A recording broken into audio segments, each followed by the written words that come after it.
오늘 본문 말씀 내 형제들에게 가라 라는 요한복음 20장 1절에서 18절인데요. 다 어차피 뒤에서 읽을 거니까 오늘 한 목소리로 가장 중심되는 구절만 먼저 함께 읽겠습니다. 한 목소리로 읽으시죠. 시작. 예수께서 이르시되 나를 붙들지 말라. 내가 아직 아버지께로 올라가지 아니하였노라. 너는 내 형제들에게 가서 이르되 내가 내 아버지 곧 너희 아버지 내 하나님 곧 너희 하나님께 올라간다라 하시니. 아멘. 설교를 시작했지만 지금 한번 인사해보죠. 옆에 분들하고. 예수님 부활하셨어요. 믿지 않는 자들에게, 믿지 않는 분들한테 여쭤보면 교회는 특별한 축제가 2번 있다고 얘기합니다. 그래서 뭔데? 그때 하나 크리스마스잖아. 2번째는 뭔데? 그때 계란 주는 날이라고 하더라고요. 오늘도 청년들을 통해서 여러분 계란 받아가실 겁니다. 부활절은 그만큼이나 무언가 중요한 예배로 받아들여져 있습니다. 그런데 여러분, 부활절은 여러분한테 어떤 의미세요? 신앙연수가 오래되셨잖아요. 여러분한테 부활절은 어떤 의미로 받아들여져 있나요? 돌아가셨던 예수님께서 2000년 전에 다시 살아나셨어요 라고 하는 게 여러분한테는 무슨 감흥이 있으세요? 그랬나 보다. 저기 뭐 당분신앙 이런 거 보면 뭐 곰이 마늘 먹고 사람 됐다더라. 뭐 여러분 그런 느낌과 여러분이 부활절에 향하여 갖는 느낌이 어떠세요? 비슷하세요? 아니면 여러분 부활절에는 분명한 나에게는 부활절은 그런 곰이 마늘 먹고 사람 됐다라고 하는 것과는 다른 의미다라고 하는 것들이 여러분한테 분명히 있으세요? 사실 저도 모태신앙이지만 오랫동안 부활절 계란 먹는 날 계란 먹으러 와 라고 얘기를 했지 부활절이 무슨 의미인가라는 생각들을 잘 해보지 못한 것 같아요. 오늘 본문에도 그런 인물이 하나 등장합니다. 안식 후 첫날 일찍이 아직 어두울 때 막달라 마리아가 무덤에 나와서 돌이 무덤에 옮겨진 것을 보고 예수님께서 십자가에 못 박히신 다음에 돌 무덤 속에 갇히셨습니다. 그리고 예수님 시체를 훔쳐갈까봐 엄청나게 무거운 큰 돌로 무덤을 막아두었습니다. 그런데 3일 지난 다음에 막달라 마리아가 예수님을 만나러 그 무덤에, 만나러가 아니죠. 예수님 무덤이 잘 있나 보러 온 거예요. 첫 번째, 얼마나 사랑했으면 그랬을까요? 무덤에 왔는데 무덤에 돌이 이렇게 옮겨진 겁니다. 여러분 무슨 생각했을까요? 오늘 우리야, 이야 예수님 부활하셨구나 이렇게 생각할 거잖아요. 그런데 막달라 마리아 그때 생각은 어땠을 것 같으세요? 여러분이 그때 한번 생각해 보죠. 여러분 한 3일 전에 누구 장사를 치르고 무덤에 묻었습니다. 그러면서 너무 그분을 사랑한 나머지 그 무덤에 갔습니다. 근데 무덤이 파헤쳐져 있어요. 그럼 여러분 어떤 느낌이실 것 같으세요? 기절초풍하죠? 그렇죠? 그게 너무나 당연한 겁니다. 여러분 빈 무덤을 보고 우리가 할 수 있는 일반적인 생각은 뭐야 이게? 라고 하는 게 일반적입니다. 그렇지 않나요? 부활이라는 사건을 처음 본 막달라 마리아에게는 예수님이 와 부활하셨다! 라고 하는 이런 기쁨이 있었을까요? 없습니다. 놀란 거죠 그냥. 여러분 무덤이 파헤쳐져 있다니까요. 얼마나 놀라겠어요. 그런데 그 놀람은 막달라 마리아뿐만이 아니었습니다. 시몬 베드로와 예수께서 사랑하시던 그 다른 제자 요한이고요. 에게 달려가서 말하되 사람들이 주님을 무덤에서 가져다가 어디에 두었는지 우리가 알지 못하겠다 하니 막달라 마리아 지금 생각은 뭐예요? 무덤에서 예수님의 시체를 누군가가 꺼내서 어디로 가져갔다는 거예요. 야, 근데 어디로 가져갔는지 모르겠어. 큰일 났어. 예수님 시체가 없어졌어. 부활하셨다가 아니에요. 예수님 시체가 없어졌어. 이게 지금 생각이었어요. 베드로하고 요한도 다르지 않습니다. 베드로와 그 다른 제자가 나가서 무덤으로 갈새 둘이 같이 다름하더니 그 다른 제자가 베드로보다 더 빨리 가려가서 먼저 무덤에 이르러 구부려 세마포 놓인 것을 보았으나 들어가지는 아니하였더니 시몬 베드로는 따라와서 무덤에 들어가 보니 세마포가 놓였고 또 머리를 쌌던 수건은 세마포와 함께 놓이지 않고 딴 곳에 쌌던 대로 놓여 있더라. 그때야 무덤에 먼저 갔던 그 다른 제자도 들어가 보고 믿더라. 그들은 성경에 그가 죽은 자 가운데서 다시 살아나야 하리라 하신 말씀을 아직 알지 못하더라. 이에 두 제자가 자기들의 집으로 돌아가니라. 막달라 마리아도 베드로와 요한도 무슨 생각을 했어요? 빈 무덤을 보면서 누가 예수님 시체를 훔쳐갔다. 야, 아무리 그래도 그렇지 어떻게 시체를 훔쳐갈 생각을 하냐? 라는 생각을 하며 이제 시체 어떻게 찾지? 라는 생각을 하며 집으로 돌아갔다라. 여러분에게 부활절은 어떤 날인가요? 놀라운 날 맞습니다. 무덤 파헤친 걸 봐도 우리는 놀랍니다. 그렇죠? 그런데 혹시 그냥 놀라고 집으로 돌아가지 않으세요? 주일날 부활절이라고 여기 와가지고 와 부활절이에요 라고 우리끼리 막 얘기하고 여기서 막 계란 까먹고 집에 딱 가면 언제 그랬냐는 듯이 부활절이 뭐냐는 듯이 그냥 이번 주도 그냥 교회 갔다 왔다 이렇게 되지 않나요? 그들 마음속에 생각은 예수님의 시체가 사라졌다라는 생각이 있었어요. 그래서 마음속에 온통 생각이 뭐예요? 예수님의 시체를 찾아야 한다라는 생각만 있었던 거죠. 도대체 누가 예수님의 시체를 훔쳐간 거야? 나쁜 놈들. 이런 생각을 했던 것이 그날 아침에 막달라 마리아와 베드로와 요한의 생각이 아니었나라고 생각합니다. 그들 생각에는 그저 어떤 단순한 해프닝이 하나 벌어진 거구나. 이거 누가 훔쳐가긴 했으나 또 하나님 도우시면 시체는 찾겠지. 이런 생각으로 그들은 생각했던 것 같습니다. 여러분에게 부활절은 어떤 의미입니까? 1년에 52주 중에 한 주에 벌어지는 해프닝 아닌가요? 이야, 부활절, 교회 가면 있잖아. 앞에만 막 걸어놓고, 계란 주고, 그런 날. 여러분에게도 해프닝 아닌가요? 그냥 53주 중에 하루 있는 날. 그런 날 아닌가요?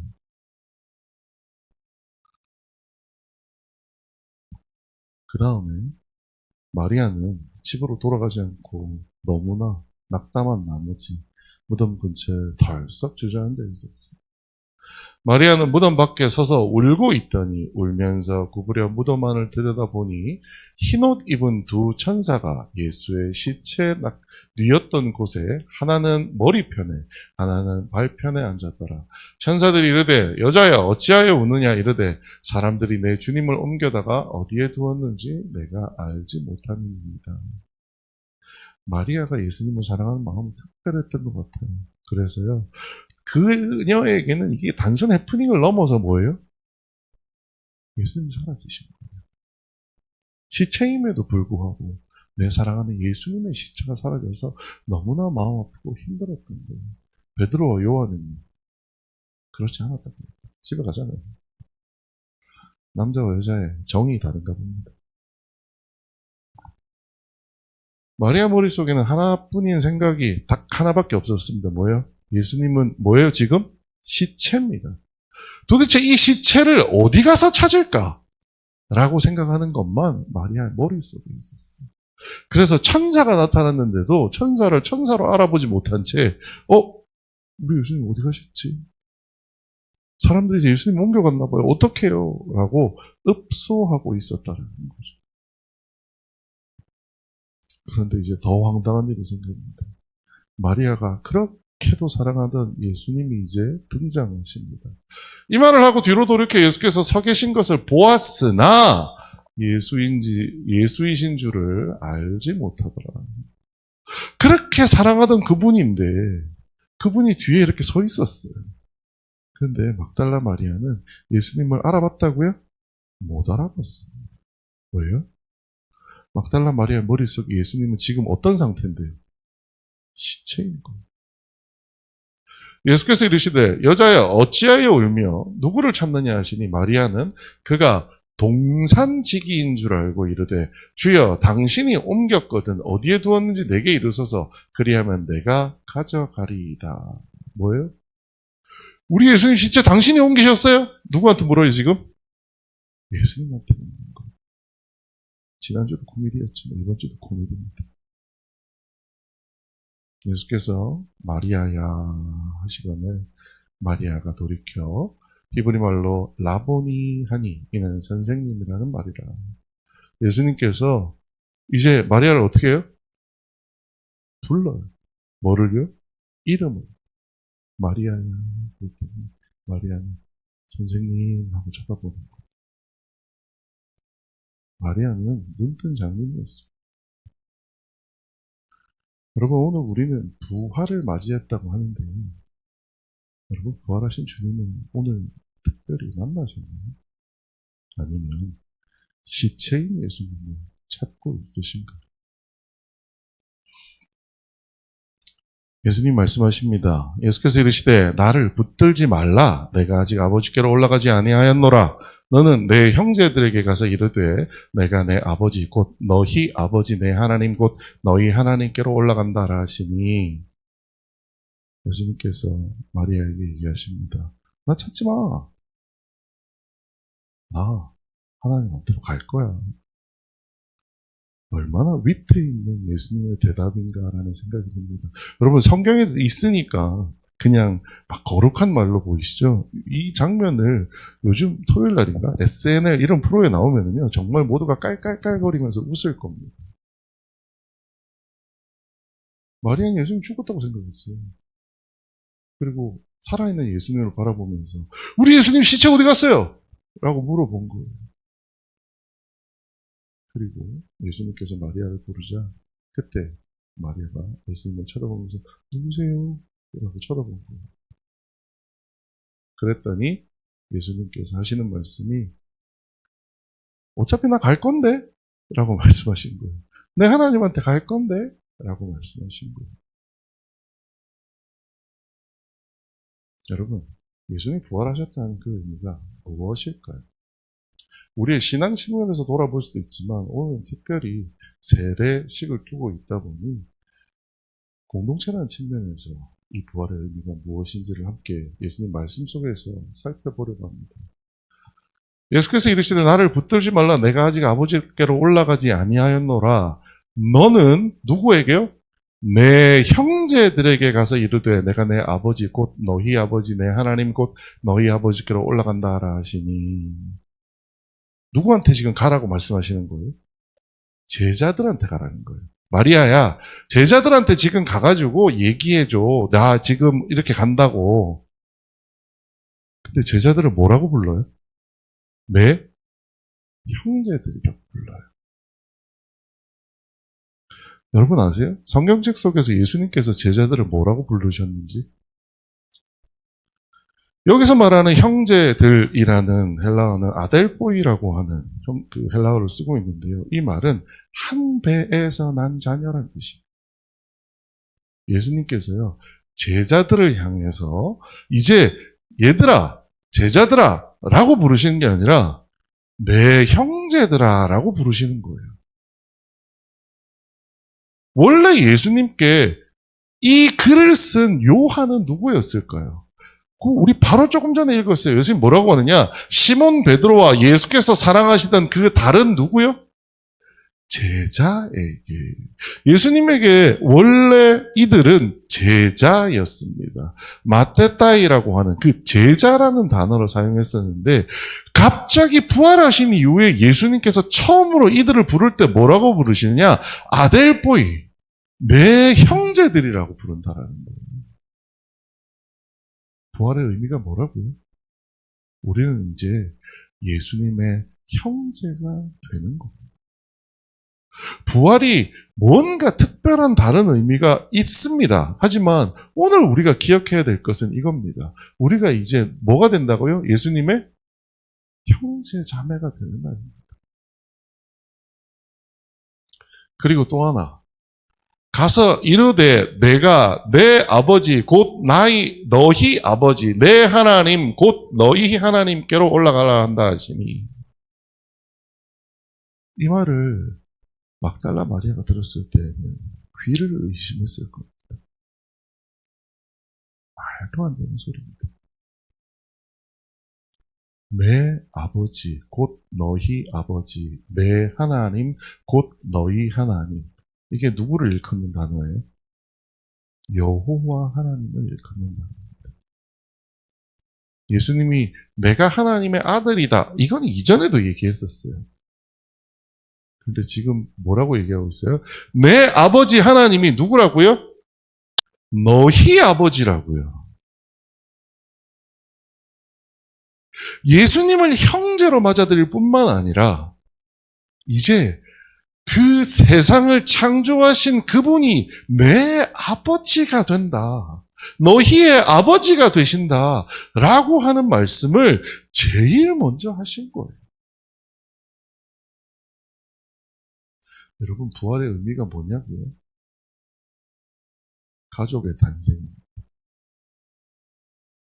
새로운 가족을 만들어준 겁니다. 예수님이라고 하는 큰 형, 큰 오빠를 갖게 된 거고요. 하나님이라고 하는 이 땅을 창조하신 그 하나님을 내 아버지로 가지게 되는 것이 부활절, 부활의 의미라는 거죠. 우리는 그렇게 부활을 통하여 새로운 가족이 되었다라고 하는 것을 예수님의 첫 번째 일성을 통하여 우리한테 선언해 주고 계시는 겁니다. 그리스도인은요, 그래서 누구보다 친밀한 가족 공동체입니다. 초대교회 에서는 그런 일들이 좀 적어 보였지만, 그래서 다른 교회에 가면 특히 청년들 사이에서 부를 때 뭐라고 불러요? 형제님, 자매님. 저 뭔가 좀 이상하다는 느낌이 들었는데, 형제님, 자매님 하는 것이 일반적이고, 그게 왜 일반적이에요? 예수께서 부활하셨기 때문에. 우리는 한 형, 한 오빠를 두고 있는 한 배에서 난 아델포인 형제 자매들이라는 거예요. 그게 그리스도입니다. 그것만 해도 감사한데 누가 아버지예요? 천지를 창조하신 하나님이 내 아버지가 되시는 것이 바로 부활로 인해서 변화된 우리의 정체성이라고 하는 것이죠. 그리고 예수님께서는 막달라 마리아를 향해서 첫 번째 하셨던 명령이 뭐냐? 가라, 가라. 첫 번째, 첫 명령이 뭐냐? 가서 전하라예요. 부활절 우리가 뭐 해야 될까요? 계란 까먹으면 되나요? 부활절? 초대교회는 계란 아마 드릴 거예요. 그렇죠? 그럼 여러분 집에 가면 계란 까서 드시죠? 요즘 제가 섬겼던 다른 교회들에서는 계란을 안 줍니다. 대신 계란을 팝니다. 왜 파느냐? 자기 먹을 게 아니고요. 주변에 갖다 주라고 하면서 팝니다. 그래서 굉장히 포장을 예쁘게 합니다. 그래서 남한테 갖다 주기에도 부끄럽지 않은, 우리 그냥 계란을 그냥 까먹으면 이상하잖아요. 예쁘게 포장해서 주변 사람 갖다 주라는 거예요. 마리아를 향해서 예수님께서 하셨던 얘기가 뭐라고요? 가서 말하라라는 거예요. 막달라 마리아가 가서 제자들에게 내가 주를 보았다 하고 또 주께서 자기에게 이렇게 말씀하셨다 이르니라. 사실 이 구절은요, 신학적으로 굉장히 말이 많은 구절입니다. 왜요? 여러분, 성경에 여자들이 몇 명이나 등장할까요? 몇 명이나 등장할까요? 많이 등장하지 않습니다. 하지만 등장한다고 해도 여자들의 역할은 그냥 아주 짧은 역할들에 불과했습니다. 소위 말하는 선택받은 남자들이 대부분의 일들을 했었죠. 그런데요, 오늘 예수님의 부활이라고 하는 이 놀라운 일을 전하는 역할을 누구한테 맡겨요? 막달라 마리아에게 맡겨요. 여러분, 누가 부활을 전하는 사람이 돼야 될까요? 이렇게 막 차려입고 목사 같은 저 같은 사람이나 할까요? 아니면 오늘 막 그 임직받는 안수 집사 정도는 돼야 그래도 좀 전할, 그게 되는 거 아닐까라고 여러분이 생각할까봐 예수님께서는 누구를 보내셨어요? 가장 그 당시에 천대받던 여자였던 막달라 마리아를 부활의 기쁜 소식을 전하는 사람으로 보내셨다는 것. 제자가 아닌 여자를 예수님의 부활을 전하는 자로 보냈다라고 하는 것은 제가 아니라 여러분이 전하셔야 된다는 거예요. 여러분 오늘 부활절인데 주변에 야 예수님 부활하셨대 하신 적이 있으세요? 그냥 우리끼리잖아요. 계란 먹자. 네. 오늘은 계란 주는 날이야. 아닙니다. 성경에 나와 있기를요. 누구나 복음을 전파하는 사람이 되어야 된다고 얘기합니다. 목사뿐만 아니라 장로뿐만 아니라 안수 집사뿐만 아니라 권사님뿐만 아니라 서리 집사님뿐만 아니라 여기 앉아있는 모든 성도가 그리고 모든 청년이 모든 다음 세대가 예수님의 부활의 소식을 전하는 전달자가 되어야 된다는 겁니다. 그래서 한 가지 제안 드리려고 합니다. 여러분 아침에 카톡 보셨어요? 카톡에 뭐 이상한 거 같죠? 여러분 요즘에는요 코로나가 지나고 나니까 사람들 만나기도 힘듭니다. 여러분 끝나고 나서 오늘 뭐 누구 만날 계획 있으세요? 없으시잖아요. 더군다나 그리스도인들은 주일날 안 만나잖아요. 골프 치러도 안 가잖아요, 심지어. 그런데 여러분 주일날도 여러분 하는 게 있습니다. 뭐냐? 이거 아시죠? 이걸로 온 세상을 만나시잖아요. 그래서 제가 제안 드리는 거는 제가 링크로 여러분 그 단체 톡방에 보냈습니다. 두 종류의 링크를 보내드렸어요. 하나는 장년용, 요거는 50대 이상, 혹은 내가 좀 고리타분한 40대다라고 생각되시면 40대 이상 보시면 됩니다. 밑에 보면 또 청년용 있습니다. 청년용은 그래도 난 아직 젊어. 전 청년용 씁니다 지금. 네, 여러분 청년용 있으니까 청년용 들어가서 보시면 됩니다. 뭐냐? 여러분 카카오톡 있잖아요. 쉽게 말하면 제 아침에 제 카카오톡 프로필이 이렇게 바뀌었습니다. 이게 뭐 대단한 일이 한 게 아니고요. 거기 들어있는 이미지 다운받아가지고 그냥 이렇게 설정하는 겁니다.